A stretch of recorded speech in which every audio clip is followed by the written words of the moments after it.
You radio صدائے حریت جموں کشمیر ہے Tariq Mahmood کھڑوں update سنو بھارت مجید کئی ریاستوں میں آزادی کی تحریک جاری ہیں اوت بھارتی ریاستوں کے بچکار تصادم اور محاذ آرائی کی خبر بھی وقتاً فوقتاً سامنے آ رہی ہیں۔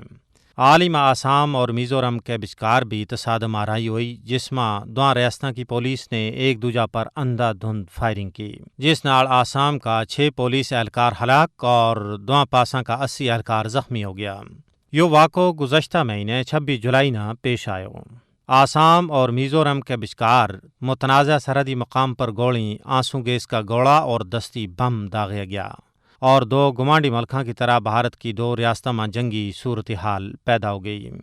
سرحدی تنازع پر مہینہ تو جاری کشیدگی اور آپسی تشدد اگرچہ عارضی طور پر رک گیا ہے لیکن آسام میزورم بارڈر پر حالات کشیدہ اور غیر متوقع ہیں۔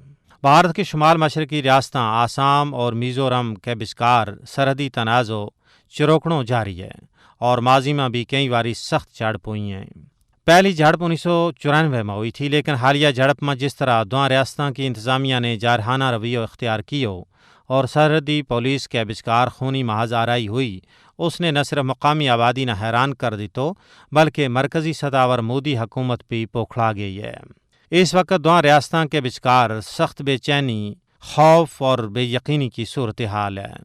ماہرین کے مطابق آسام اور میزورم کے بچکار سرحدی تنازع نو آبادیاتی دور کو ہے لیکن مودی کی فسطائی اور انتہا پسند حکومت میں یہ تنازع ایک باری پھر شدت نال سر چارے ہوئے ہے۔ دو ریاستوں کا وزرائے اعلیٰ متنازع سرحدی مقام پر تشدد بھڑکان کو الزام ایک دوجہ پر عائد کر رہے ہیں اور معاملوں پرامن طور پر حل ہو تو نظر نہیں آ رہے ہو۔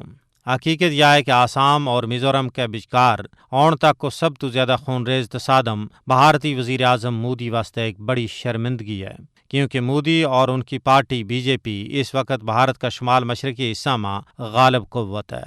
اگرچہ بھارت کی شمال مشرقی ریاست کئی دہائیاں تو نسلی کشیدگی کو گاڑ رہی ہیں تاہم مودی کی فرقہ پرست اور فسطائی طرز حکومت خود مودی واسطے ایک بہت بڑا چیلنج بن تو جا رہی ہے۔ اپڈیٹ ختم ہوا۔